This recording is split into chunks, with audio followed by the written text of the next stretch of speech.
52 পৰা জেননী সংযোগী পথ সঠিক স্থানত নিৰ্মাণ কৰক সঠিক স্থানত নিৰ্মাণ কৰক আমাৰ দাবী মানিবই লাগিব আমাৰ দাবী মানিবই লাগিব আমাৰ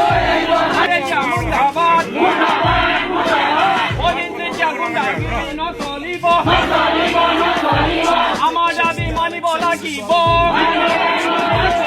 আমি আপোনালোকে আমাক দিয়া সময় দিয়া বিধায়ক মহোদয়লৈ আমি মেমন দিয়া হ'ল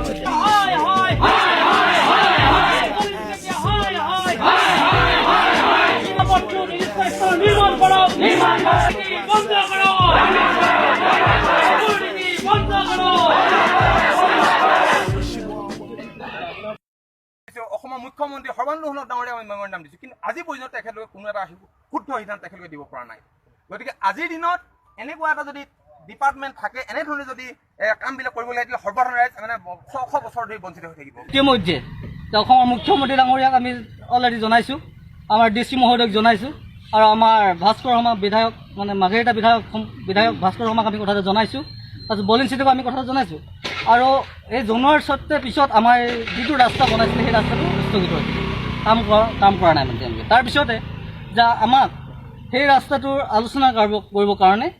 বলিন চিটিয়ে আমাক মাতিছিলে আৰু বলিন চিটিয়ে যিদিনা আমাক মাতিছিলে সিহঁতৰ ঘৰলৈ আমি 13, 14 তাৰিখ এনেকুৱাত আহিছোঁ আৰু ইয়াৰ পৰা আমাৰ অভিযন্তা দেৱো গৈছে যোৱাৰ পিছত তেওঁলোকে আমাৰ সেই ৰাস্তাটো নহয় বুলি মানে ক্লাৰিফিকেশ্যন কৰিব পৰা নাই আৰু সিহঁতে সেই ৰাস্তাটো হয় বুলিও ক্লাৰিফিকেশ্যন কৰিব পৰা নাই এতিয়া আমাক আমাৰ নিৰ্দিষ্ট স্থানত আমাক সেই ৰাস্তাটো লাগিব আৰু আমি ইতিমধ্যে সকলোলৈ আমি জনাইছোঁ যদিও এতিয়ালৈ কোনো সুদূৰত্ব আমি তেতিয়াহ'লে পাবলৈ সক্ষম হোৱা নাই